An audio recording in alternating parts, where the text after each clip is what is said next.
South Lebanon, a region that is one of the most volatile front lines of the Arab-Israeli conflict. A place where international borders are poorly defined and disputed. An area called the Sheba Farms highlights the disagreement over borders and the danger of violence. The Sheba Farms is a sliver of land between Lebanon and Syria. The area was captured by Israel in 1967, along with the Golan Heights from Syria. To this day, the Israelis remain there.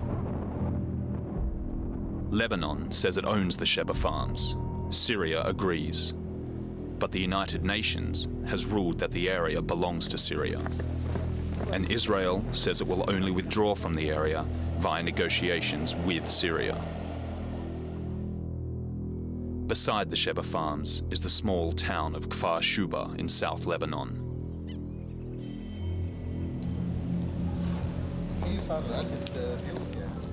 We arranged a tour of the area with a local Lebanese MP as well as the town's mayor. Israeli military positions on the Sheba Farms hilltops overlook the town of Kfar Shuba. The Sheba Farms became a hot political issue in the months preceding Israel's withdrawal from South Lebanon in May 2000. Lebanon demanded Israel pull out of the area, along with the rest of South Lebanon. Israeli troops remained on the hilltops.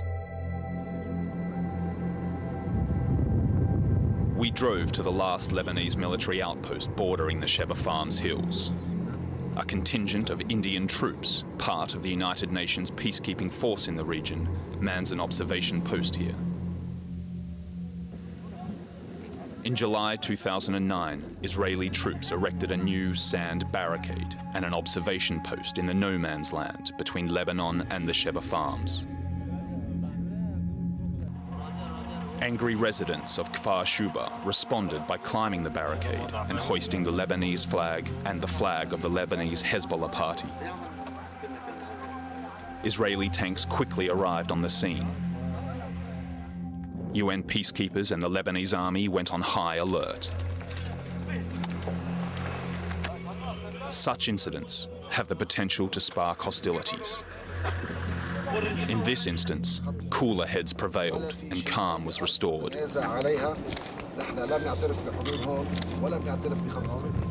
The Indian peacekeepers from the UN force in Lebanon, known as UNIFIL, patrol the no man's land. UNIFIL troops do not have the right to open the Lebanese border gate, so a member of the town's municipality obliges, allowing us to enter the no man's land and to the very edge of what is called the Blue Line. The Blue Line was demarcated by the United Nations in 2000 to verify Israel's withdrawal from South Lebanon of that year. Drawing the line, the UN placed the Sheba Farms outside of Lebanon and within the Syrian Golan Heights, currently occupied by Israel. The UN troops deploy to ensure we don't cross the Blue Line, which, in parts, is no more than a painted rock or elsewhere a painted barrel. Local MP Qasim Hashim is scornful of the line drawn by the UN. He typifies the Lebanese official position that the Sheba Farms belong to Lebanon. We don't recognize red or blue lines. We declare that the enemy is positioned on Lebanese land, owned by the sons of this region. All of Kfar Shuba town and the whole of Sheba Farms is Lebanese territory. We demand the departure of the occupation forces because everything happening today is caused by the occupation.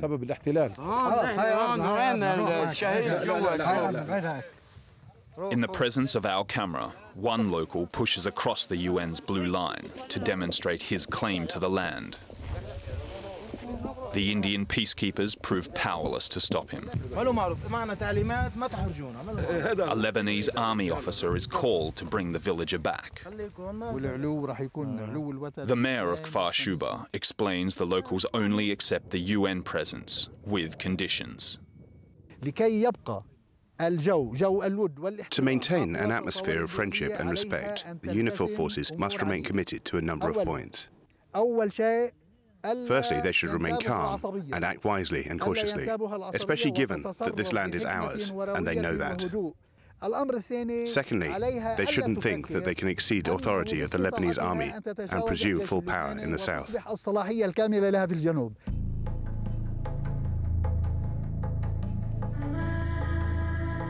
Lebanon's international border was drawn up in 1923 by Colonels Paulet and Newcomb, French and British officers at the time of the French Mandate of Lebanon and the British Mandate of Palestine. Dr. Issam Khalifa, professor of history at the Lebanese University, is a specialist on the region's border disputes.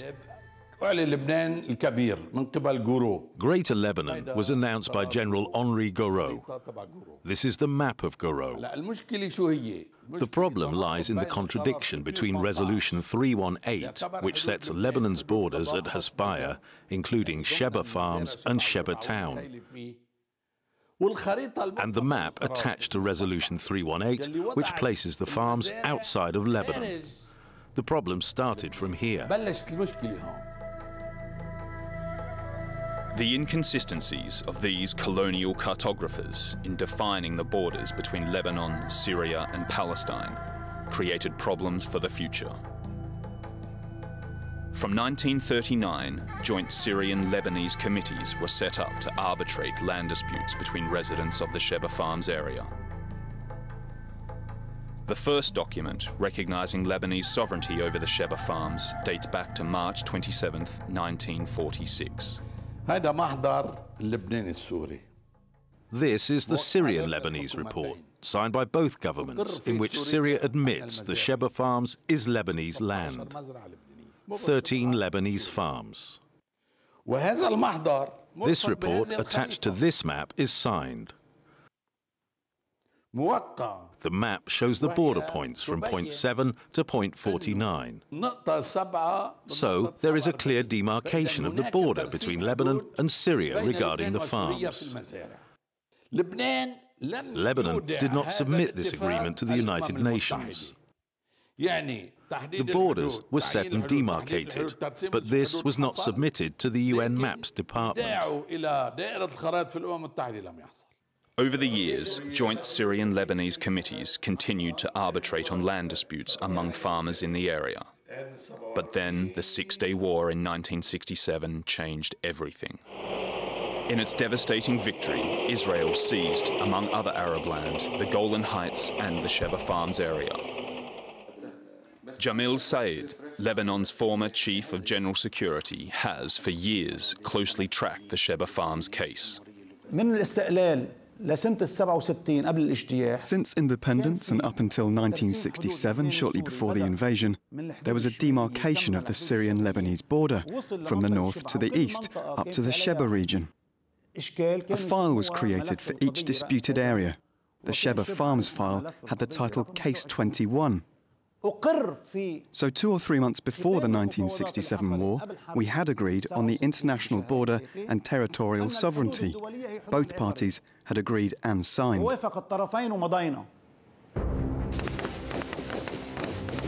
In the late 60s and 70s, the Sheba Farms region and surrounding areas became a front for the Palestine Liberation Organization. After the Arab-Israeli War in October 1973, the UN deployed peacekeeping troops to the Golan Heights. The occupied Sheba Farms area came under the operational remit of this UN force, known as UNDOF. The UN clearly considered the Sheba Farms as part of the Syrian Golan Heights. Nestled in a mountainside beside the occupied Sheba Farms is the town of Sheba. Today, the town of Sheba is under Lebanese control. Israel withdrew from here in 2000. Town elders still hold documents, which they say prove their possession of the overlooking hilltops. Omar Hashim is one of these elders. He points to the land he says he owns and he produces documents in support of his claim. We own the farthest farm called Khalad Ghazala. We have a Lebanese document of ownership dating back to 1943. I have it here with me, and many more documents. This is the document of possession of Khalad Ghazala, the furthest farm in Shab'a farms on the Palestinian-Syrian border. Lebanese sovereignty over the Sheba farms is also emphasized by Hezbollah. The group rejects calls for its disarmament, based on the premise that Israel still occupies Lebanese land. The Lebanese people all agree that the Sheba farms belong to Lebanon. There was some controversy sparked by internal political unrest. However, this land is definitely and undoubtedly Lebanese territory. As for Syria, there are several statements made by Syrian officials declaring that the Sheba farms is Lebanese territory. Across the border in Israel, the view is different. Amos Harel is a military affairs analyst with the Israeli Haaretz newspaper. He explains that Israel considers the Sheba Farms region as Syrian territory.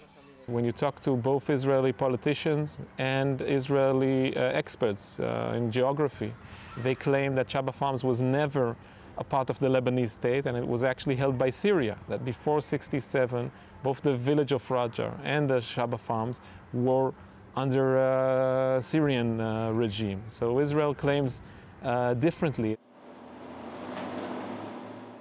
Medhat Salah is a Syrian government official in charge of the Golan Heights file. He rejects the Israeli claim that the Sheba farms belong to Syria. The Syrian position is clear. The Sheba farms is Lebanese territory, and President Bashar al-Assad has confirmed that. The Lebanese are aware of this, and there is a Syrian-Lebanese agreement on this. These hills are part of the Israeli-occupied Sheba farms, as filmed from the Lebanese side of the Blue Line. An old sign showing the symbol of Lebanon, the cedar tree, suggests Lebanon's historic claim to this region. Yes. The Indian UN troops get nervous at our presence on the Blue Line border. Yes, Al Jazeera channel.